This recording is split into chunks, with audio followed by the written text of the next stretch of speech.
Okay guys, so we're looking at Boyles Law again still, and there's a few things that we need to keep remembering, and that is that Boyles Law talks about the relationship between pressure and the volume of a gas in a container. We need to know that the relationship is inversely proportional. So if you increase the pressure in a system, you decrease the volume. So you do the opposite thing to the other thing. That, we can say, means that pressure and volume, or P times V, is a constant. So if we have a system and we times the pressure by its volume, and then we change that system, we increase the pressure. In the second time around, whatever change we've made, if we've taken the pressure and we times it by the volume again, it will be the same as the original pressure times volume. It's easy to understand if we write this down and do some exercises. That can also be expressed as this: P is proportional to 1 over V. Let's do a small experiment to show what pressure is like. Now actually, take that bottle off. That was a bit of fun, wasn't it?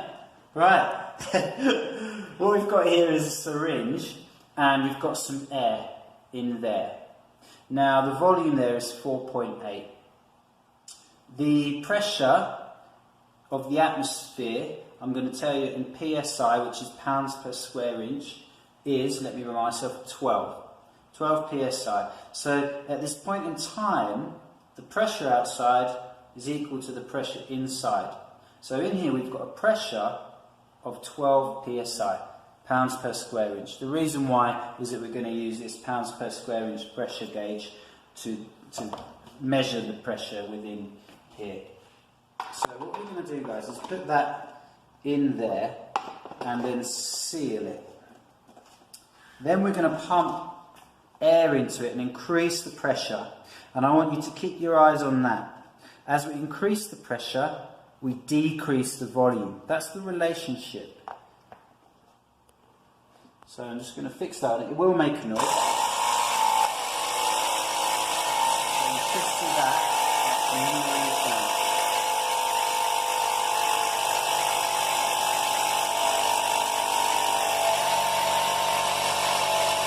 See that?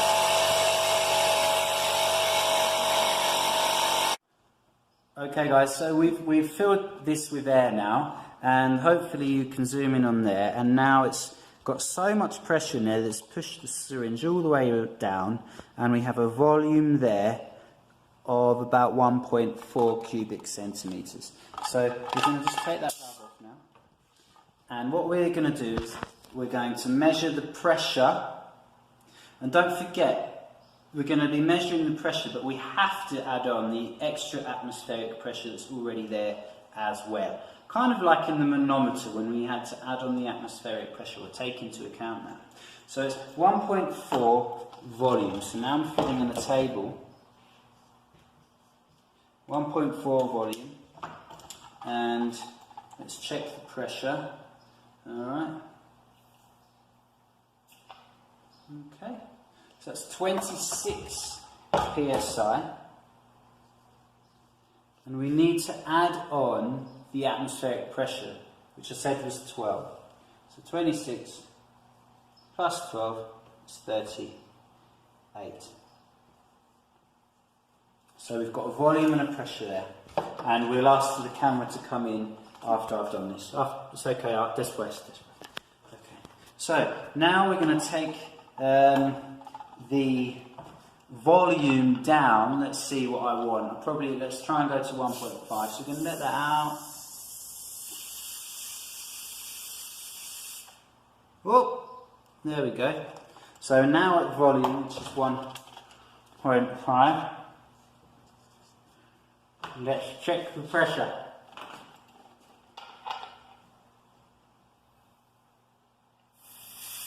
Oops, sorry. No, done that wrong. Okay, good. Pressure is 23. So 23 out of 12 is 35. And I'll do one more and then we'll stop the video and then we'll cut it off. So put that down there. Let's release this. We're going to go to, try and go to 1.7. That will do. So now we've just released a little bit more gas, and you should see that that's moved out a little bit more. And we check the pressure. What I want you to look at here is that as I release the air, the volume will increase. So just keep your eye on that syringe. See how that's moving? So as the pressure is decreasing, volume is increasing. So that's the relationship that we've got. And we've been adding on the atmospheric pressure because obviously that still exists around us. Now, at this point, I'd like you to come down to there. And these are the results that we managed to get.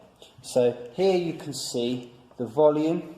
So that's in the cubic centimetres. As we increased, or as the volume got bigger in there, we were actually releasing the pressure. The pressure is getting less. So as pressure decreases, the volume increases. And that works the other way around too. Now for you guys, I would like you to do P times V in each case. Volume times pressure. And get the answers. Volume times pressure. Volume times pressure. Now because it's a constant, every single time it should be the same. It probably won't be because obviously it's an experiment. And I'll set you some questions on that.